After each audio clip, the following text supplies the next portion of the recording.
Hello hi good afternoon. आपका मेरे channel प्रशंसा सिंह वन में स्वागत है। अब तक हम लोगों ने तंतुओं के वर्गीकरण में बीज वाले पौधों का वर्णन किया, कपास व कापोक का, और आज हम तने वाले पौधों का वर्णन कर रहे हैं, वर्गीकरण कर रहे हैं, जिसमें हम लोगों ने देखा कौन कौन से हैं आपके तने वाले पौधे। Linen, jute, hemp. कौन कौन से हैं तने वाले पौधे? लिलेन, जूट, हेम्प, जिसको हमने नेक्स्ट पार्ट में देखा था और हमने जाना था कि कैसे उसकी कटाई बुनाई पहले खेती की जाती है, फिर उसके बाद उसको काटा जाता है, फिर उसको गलाया जाता है 90 से 75 डिग्री फ़ारेनहाइट पर। फिर उसके बाद उससे कटाई बुनाई, उसको पीट के अलग किया जाता है जो रेशे होते हैं, फिर उसकी कंघी की जाती है, फिर तंतुओं का निर्माण किया जाता है। अब हम लोग आज देखेंगे लिलेन तंतुओं की विशेषताएं।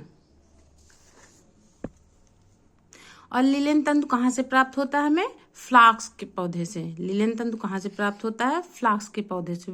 लिलेन तंतु की विशेषताएं: भौतिक गुण, संगठन। इसमें क्या होता है? भौतिक गुण मतलब इसमें सेल्यूलोज होता है। भौतिक गुणों में इसमें सेल्यूलोज की मात्रा अधिक होती है। क्वेश्चन आपका बनता है टीजीटी पीजीटी में, सभी जितने भी होम साइंस से रिलेटेड एग्जाम्स हैं उसमें आते हैं क्वेश्चन कि आपके सेल्यूलोजिक रेशे कौन कौन से हैं। तो आपके सेल्यूलोजिक रेशे, एक तो आपका कपास हो गया और ये लिलेन हो गया, और जूट, हेम्प, ये सारे आपके क्या हैं? जितने भी प्राकृतिक जगत के रेशे हैं आपके, वो सेल्यूलोजिक रेशे हैं। ये बात आप ध्यान रखिएगा।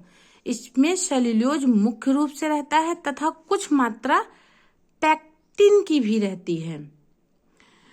पैक्टिन क्या है? जो फलों में हम लोग देखते हैं ना, गाढ़ा गाढ़ा चिपचिपा सा पदार्थ, जैसे कुछ देर फल काट के रख दो, उसके बाद जो हल्का सा लसलसा सा पदार्थ होता है उसको हम लोग पैक्टिन बोलते हैं।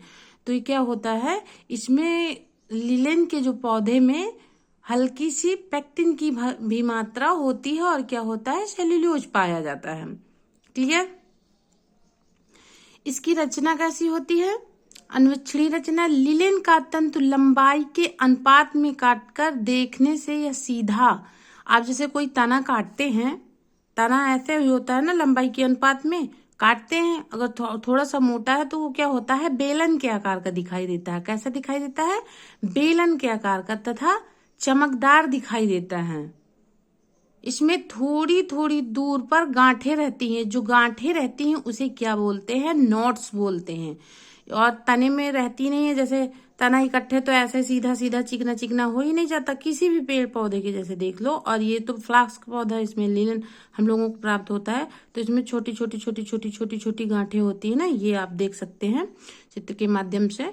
तो इसमें क्या है? थोड़ी थोड़ी दूर पर गांठें होती हैं। ये बेलन आकार का होता है लिलेन, और थोड़ी थोड़ी दूर पर गांठें होती हैं। इसकी लंबाई क्या है? इसकी लंबाई 12 से 20 सेंटीमीटर तक होती है। ये क्या होता है? 12 से 20 सेंटीमीटर तक लंबा होता है। मजबूती या टिकाऊ हुआ मजबूत होता है। मजबूती में लिलेन टिका हुआ मजबूत होता है। इसकी चमक रेशम से ज्यादा होती है। चमक, लिलेन की चमक क्या होती है? रेशम से ज्यादा होती है। प्रत्यास्थता, इसमें प्रत्यास्था की कमी होती है। प्रत्यास्था मतलब सिकुड़न जल्दी पड़ जाती है। ये चिकना वैसे ही कपड़ा रखा नहीं रहता, आप जैसे तोड़ मरोड़ दोगे तो सिकुड़ जाएगा। क्योंकि जैसे ऊन का कपड़ा है, ऊन हम लोग लेते हैं तो उसको चाहे जितना खींचो बढ़ाओ, वो क्या होगा? अपनी जगह पे फिर वापस आ जाएगा, उसमें सिकुड़न नहीं देखने को मिलेगी। तो इसमें सिकुड़न जल्दी पड़ जाती है। प्रत्यास्था की क्या होती है? कमी होती है। लोच कम होता है, कड़ा कपड़ा होता है ना। अशोषकता, नमी सोखने की क्षमता इसमें क्या होती है? अधिक होती है। ताप संवहन व ताप का प्रभाव, यह ताप का उत्तम संवाहक है। ये क्या होता है? ताप का उत्तम संवाहक मतलब ये गर्मी को सोख लेता है। गर्मी को सोखने की क्षमता है। अतः गर्मी में इसके वस्त्र आरामदायक होते हैं। ये बहुत आरामदायक व सॉफ्ट कपड़ा होता है। संकुचन व रगड़ का प्रभाव, इसमें संकुचन और रगड़ का कोई प्रभाव नहीं पड़ता। फफूंदी एवं कीड़े का प्रभाव, गीली स्थिति में रखने से इसमें क्या होती है, फफूंदी लग जाती है।